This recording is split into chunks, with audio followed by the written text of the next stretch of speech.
to start mixing the blue in with that now.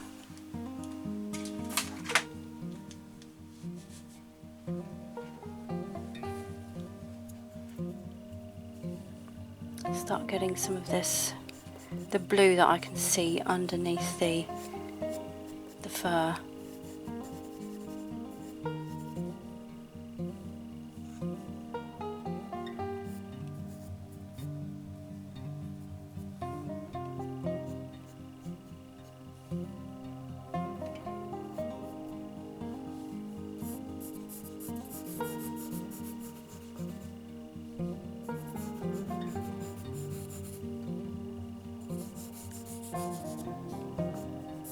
So whilst I'm doing this, I'm kind of doing an underpainting, but also thinking about the fur direction.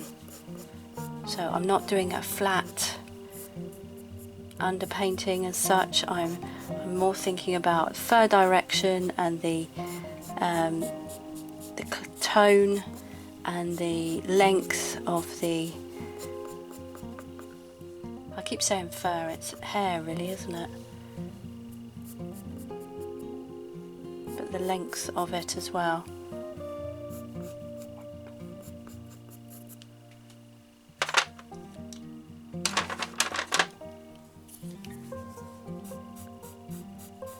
And then I'm just using this to spread it about. The paper I'm using is called Pastel Matte, and it's a really good paper for pastel, but you have to be careful that you don't fill the tooth, because once you fill the tooth you can't add any more layers. So the way to build up a painting is to use lots of thin layers. So if we spread it about, we get more chances to get it right. And now I'm just spreading it about in the fur direction.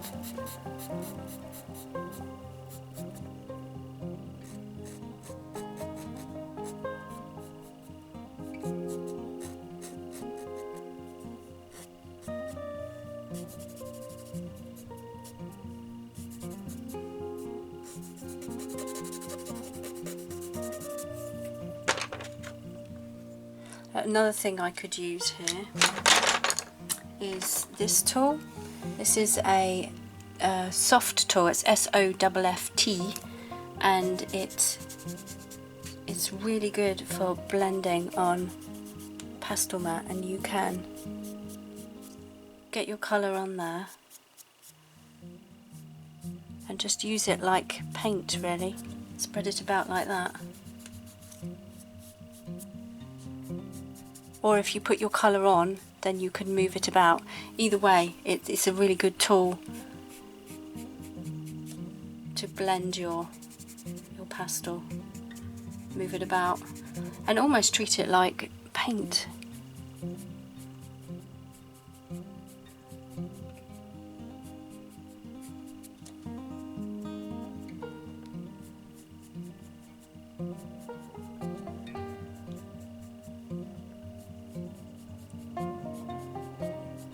So you can use it in different ways. You can see how adding the pastel here has given you more fur-like or hair-like marks, whereas here it's made it much softer.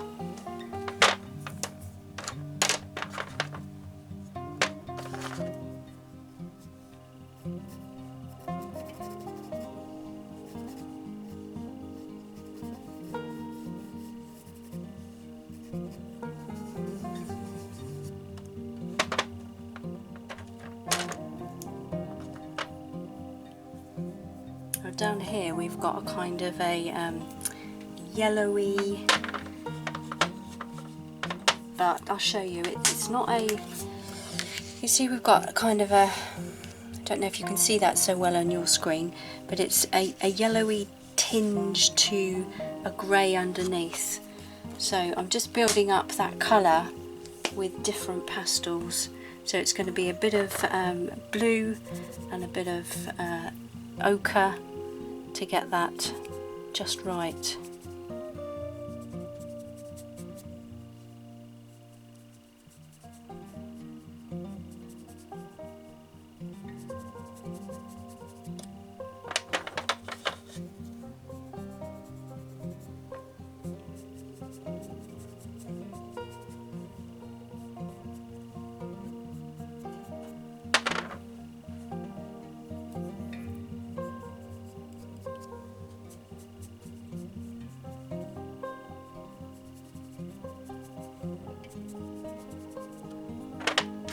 also a bit of that grey that we were using earlier as well.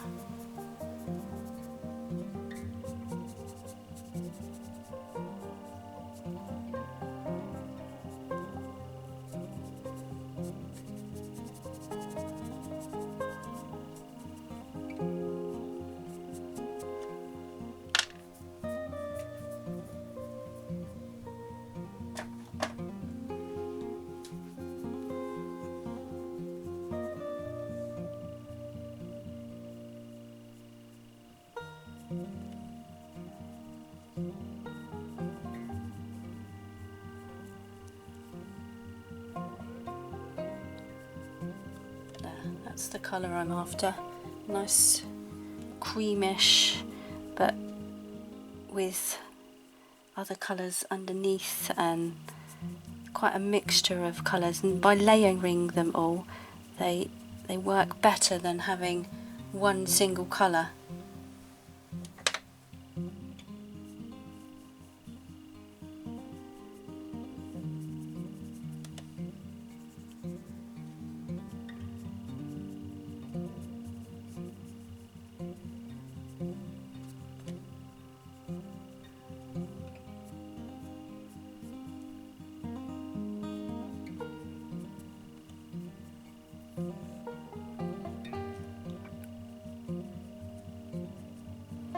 So as I'm doing this, I'm looking at the photo reference, and I'm not only looking at the colours, but looking at the way the light is falling on each part, because that gives us a clue as to the shape of the skull underneath, and it's really important that we keep that in mind, and that will guide us, and we'll end up with something that looks like a more of a 3D shape.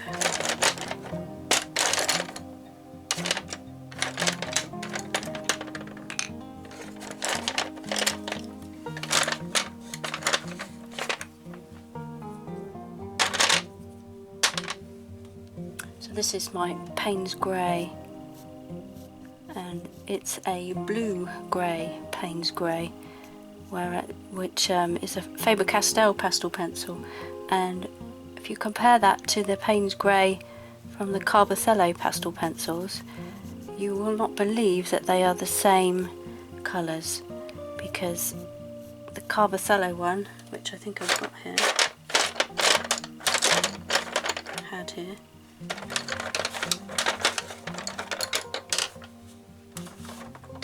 nope, it's gone for a walk. The Carbothello one looks like it's a purple, which is crazy, but true. But it's a lovely, gorgeous purple, and I use it a lot, so I won't moan too much.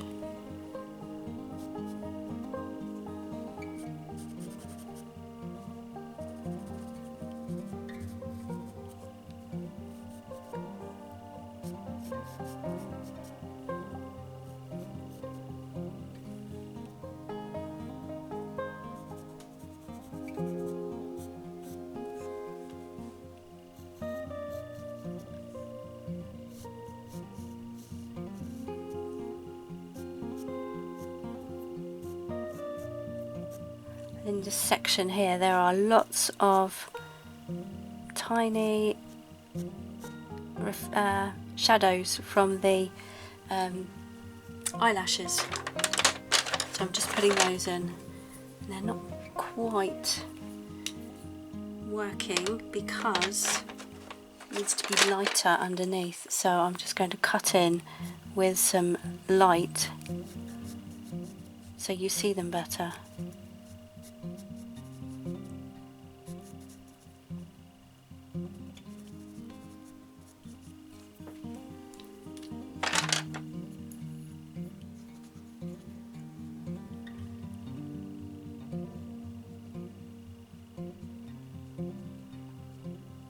So if you can't go darker, you've got to go lighter.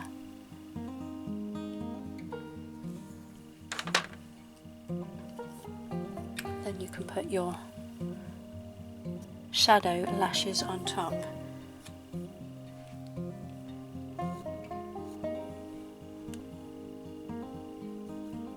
looking at the shape of those shadow lashes gives you the shape of this section of the eye as well. So not only important to put them on, but important to get them going in the right direction. They're just swooping round like that rather than just coming straight down.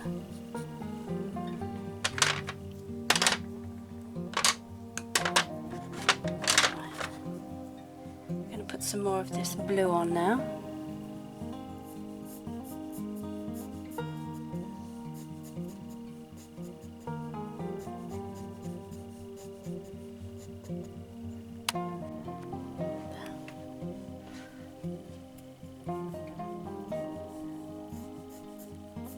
Quite a learning curve having to work with two cameras and one camera right by your face as well. It's not something you really think about when you start filming, and the fact that you're going to have a camera right in your face as you're actually working and trying not to be put off by it.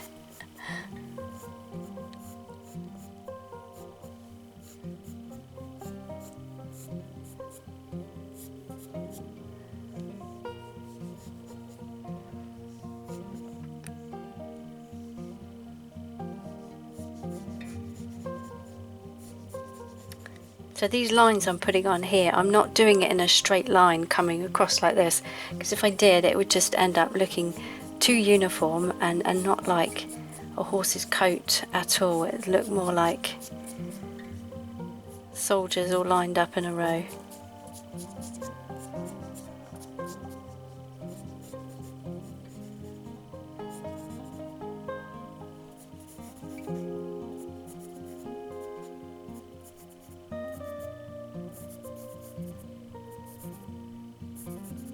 Up here I can see a bit of purple, so I'm going to add that as well soon.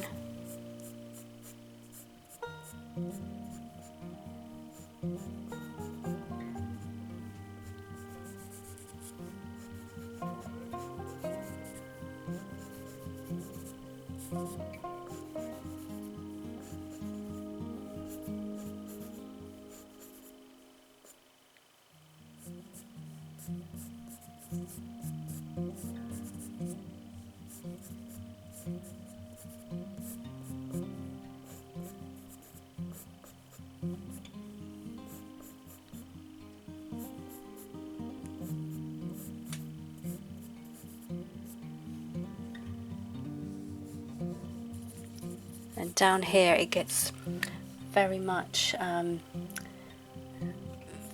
soft, very looks like there isn't so much hair under the eye. It gets shorter, less hair. So I'm just changing the way that I'm putting the pastel on. I'm going much softer. I don't want to go into this area, but I would just want a little bit of blue on there just to get in there, and then I'll use my tools to blend it out. There's a bit too much white on there.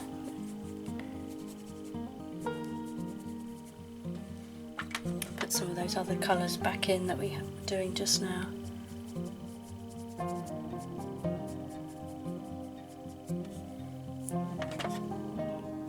So I've got this brown here, a light brown, and it's called yellow one, it's an ochre. Mixing those two together with that blue, and we're getting close to the colour of the horse. And that grey, where's that grey?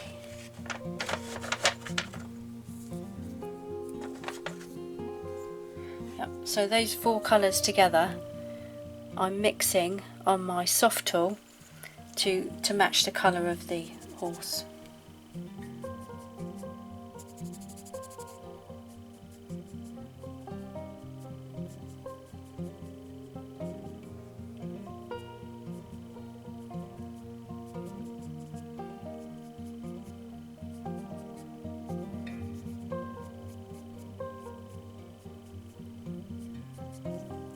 When these pastels are new like this, they tend to have a little bit of a coat on them, and you have to rub them on a piece of paper to remove the coat.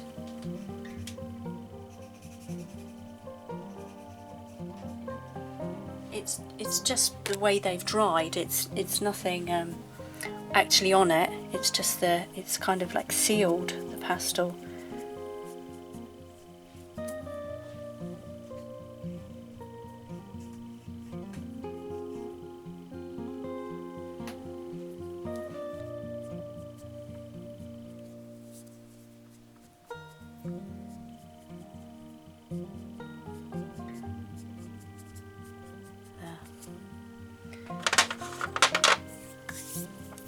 Now I'm just going to put a line of colour down that edge, just to make sure I don't lose that line, because it would be a shame to do that. So I'm just going to get an orangey brown.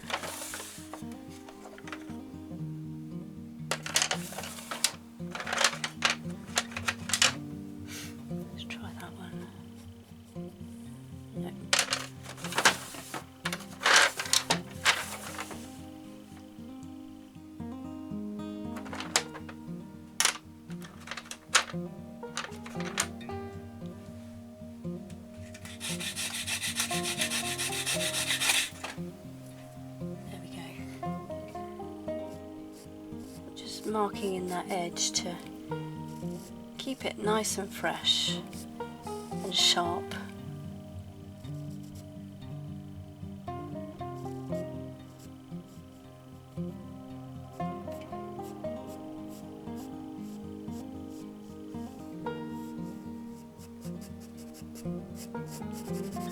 And then I'm just pulling it out so I don't have a sharp edge on this side, which is not what I want, that side.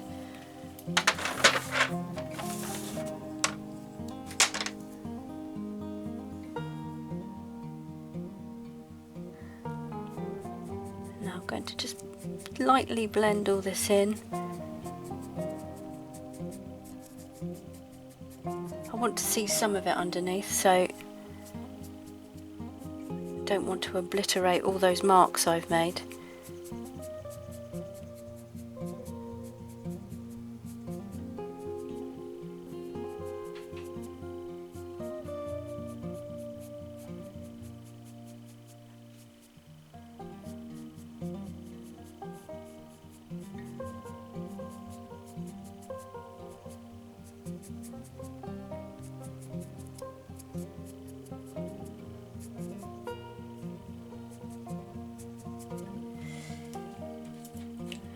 To add a little bit of purple in here, because that's what I can see in the picture, and it's really lovely, a really gorgeous colour mixing with the fur, hair even.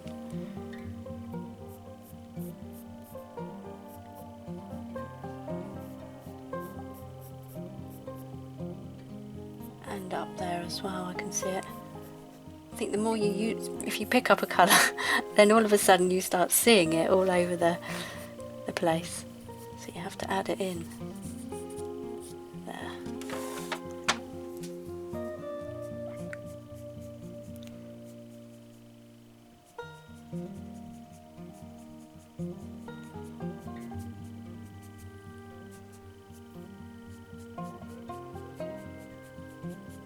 I'm just tapering it off as we come up here, because it's very much lighter on this section, apart from here where it's quite dark.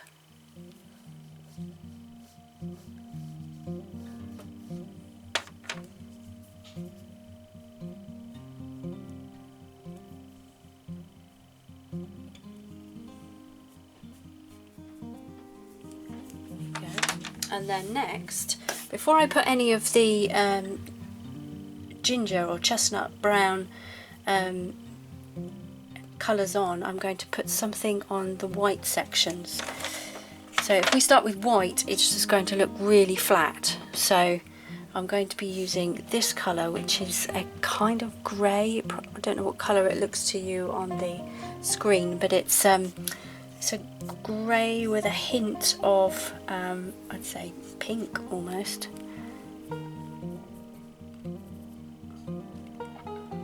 So I'm looking at that fur direction again, and the length of the fur hair.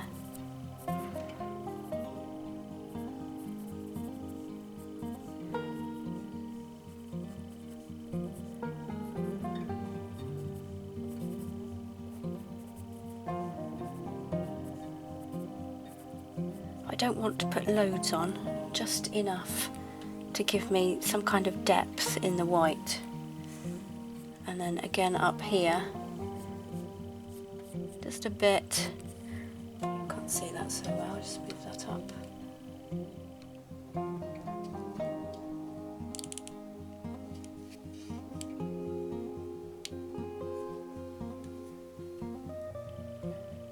Just a bit in the right direction. So I'm coming across and then over.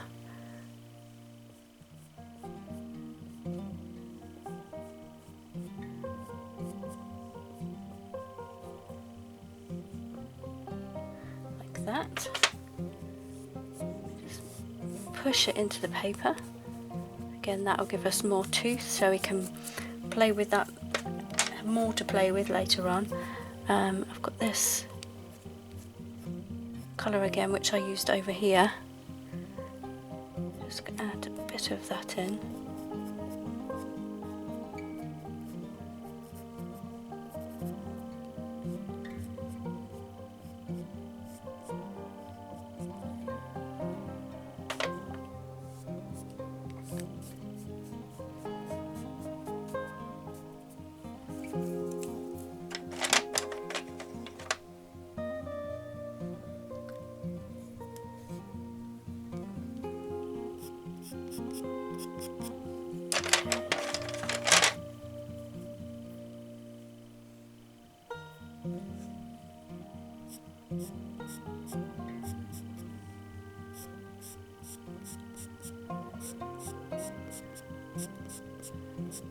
So I'm trying not to think individual hairs here, because if I think individual hairs, it's just not going to end up looking right. So I'm thinking in clumps, because what it is and what we can see are two different things. So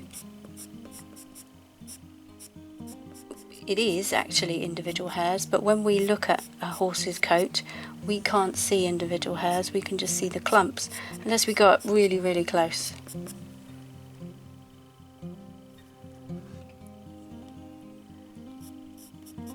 If anybody's wondering what these are, they're magnets.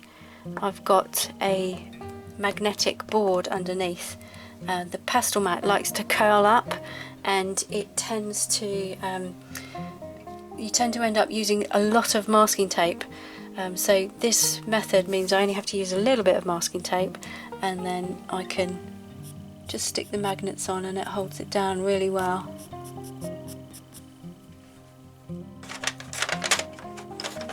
So that was a cream that I've just put on, and I'll use a white on top because it is very, very bright.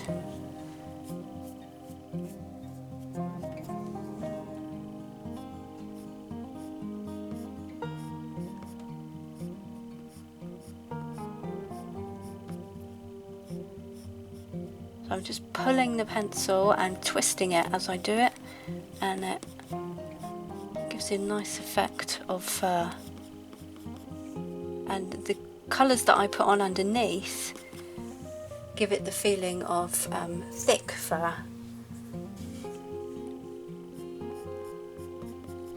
Like that. And then we can do something similar with the chestnut fur.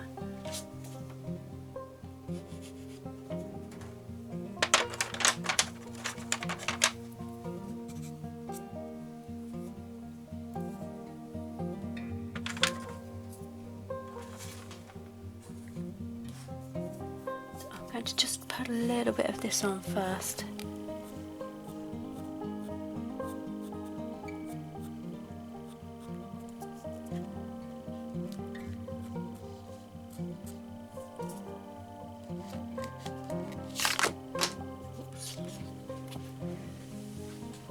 That was a little robin we did last week. Just went flying off there.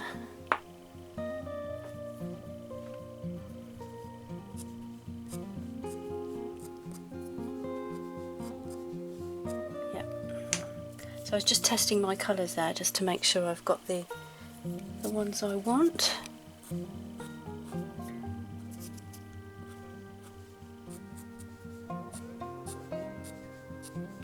So I'm doing this quite carefully and following the fair direction.